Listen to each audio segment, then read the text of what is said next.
Muy buenas noches para todos. Bienvenidos nuevamente a este gran espacio, como todos los domingos. Aquí estamos con una nueva historia, relato, cuento, capítulo o escrito.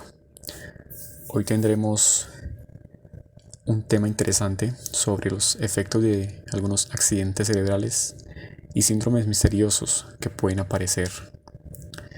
El día de hoy haremos el relato de un capítulo de un libro llamado El libro de las revelaciones del escritor colombiano Mario Mendoza. Veremos los casos de Derek Amato, Diana Van Heren y Jorge Luis Borges. Esperamos sea de su agrado y nuevamente gracias por este espacio. Capítulo 4. ¿Dónde está la realidad? 1. La plasticidad de lo real.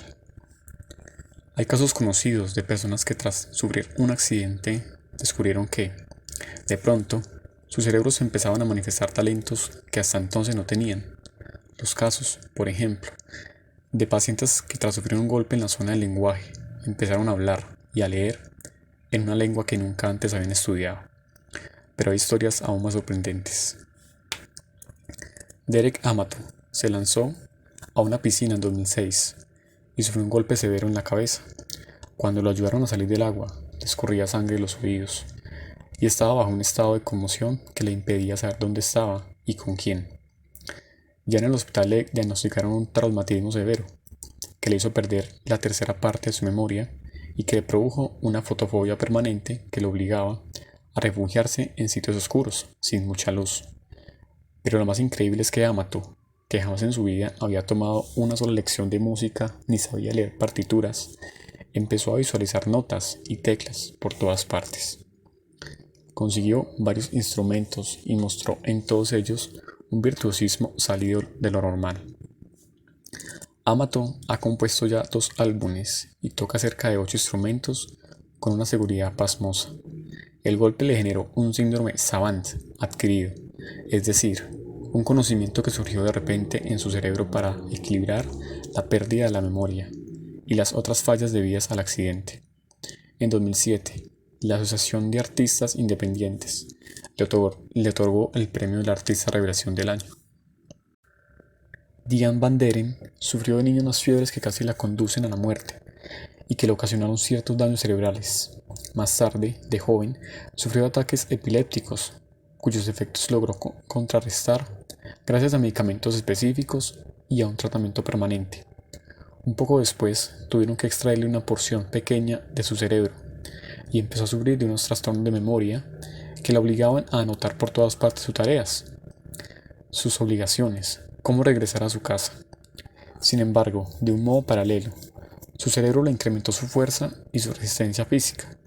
Entonces comenzó a correr maratones y luego ultramaratones, de cientos de kilómetros a lo largo de varios días.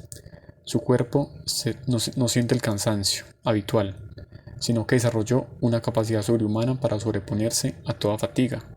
Muchas veces olvida cuánto tiempo lleva corriendo y lo único que le interesa es ese ritmo que marcan sus pies contra el pavimento, ese compás que la hace feliz y la tranquiliza. Hay, por ejemplo, un síndrome aterrador para una persona como yo. Se trata de la famosa alexia sinagrafia, que consiste en la pérdida total de la capacidad para leer y escribir, debido a un golpe en la parte del cerebro donde está el lenguaje. El paciente olvida qué significan los signos del lenguaje y no les encuentra sentido. Son una serie de mamarrachos en un papel. Puede hablar y escribir sin problemas, pero el lenguaje escrito le es negado para siempre, porque tampoco lo puede aprender, ni lo puede reaprender. El caso contrario más famoso, quizás, es el de Borges, quien en 1938, después de la muerte de su padre, sufrió un accidente y se golpeó gravemente la cabeza contra una ventana, justo en el área correspondiente al lenguaje. Estuvo en cama durante varias semanas y alucinó sin entender muy bien qué le estaba ocurriendo. Cuando logró tomar un lápiz y un papel, jamás volvió a escribir igual, y aparecieron esos relatos increíbles que luego reuniría bajo el título Ficciones, y que lo harían tan famoso. Esto es, apareció lo borgiano como tal, esa escéptica tan propia, tan suya. Su madre recuerda sobre esa época en particular. Fue en vísperas de Navidad que George fue a buscar a una invitada a cenar. Lo que sucedió fue que el ascensor no funcionaba y subió la escalera muy rápidamente. No se, no se percibió de la hoja abierta de una ventana. La herida no fue, al parecer, bien curada y se complica con una infección, alta temperatura y alucinaciones. Al cabo de 15 días la fiebre comienza a descender y él me pide que le lea una página. Luego de escucharla, él me dice contento: va bien, sí. Me doy cuenta de que no voy a enloquecer. He comprendido todo perfectamente. Yo creo que algunas cosas cambió dentro de su cerebro. Desde entonces, él no ha escrito más que cuentos fantásticos, que me dan un poco de miedo, porque no los entiendo bien. No hay que olvidar que fue después del golpe que Borges también empezó a sentir una curiosidad muy grande por los idiomas y por las lenguas europeas antiguas, por las raíces de las palabras, su etimología, sus conjugaciones y sus derivaciones, como si algo dentro de sí lo lanzara inexplicablemente a un cosmopolitismo lingüístico. Una pregunta es inevitable. ¿Es necesario golpearse en la cabeza para lograr un cambio o un despertar de esas características? ¿Puede ser un amigo o un maestro esa ventana abierta con la cual nos golpeamos para ver más allá de la atrofia de nuestras rutinas cotidianas? ¿Puede ser un libro un mazazo en el cráneo que nos cambie para siempre? ¿No sería ese uno de los objetivos de una buena clase, de una buena novela, de una colección de cuentos, abrirnos a otros mundos? Y también vale la pena preguntarse: ¿existe una realidad como tal, un afuera que podamos medir y comprobar? ¿O lo que existe más bien es un cerebro que interpreta el entorno y que lo gira, lo tuerce y lo modifica de un modo plástico y misterioso? Quizás no hay una materia como tal, sino una lectura que hace nuestra cabeza a partir de las fuerzas circundantes. La realidad no es más que un caos vertiginoso que nos afanamos por alcanzar y que siempre se nos escapa como agua entre los dedos.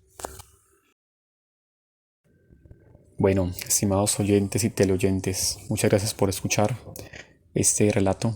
Sin duda es una gran invitación para saber un poco más de esa realidad, de esa otra parte, de ese lado oculto de nuestro cerebro, de nuestra mente, que está allá, a la espera de ser descubierta, que sin duda tiene tantas enigmas por descubrir y siempre nos dará mucho, mucho por saber.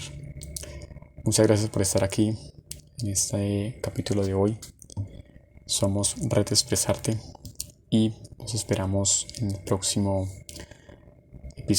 capítulo de nuestro programa Lectura y Escucha para Todos. Feliz noche.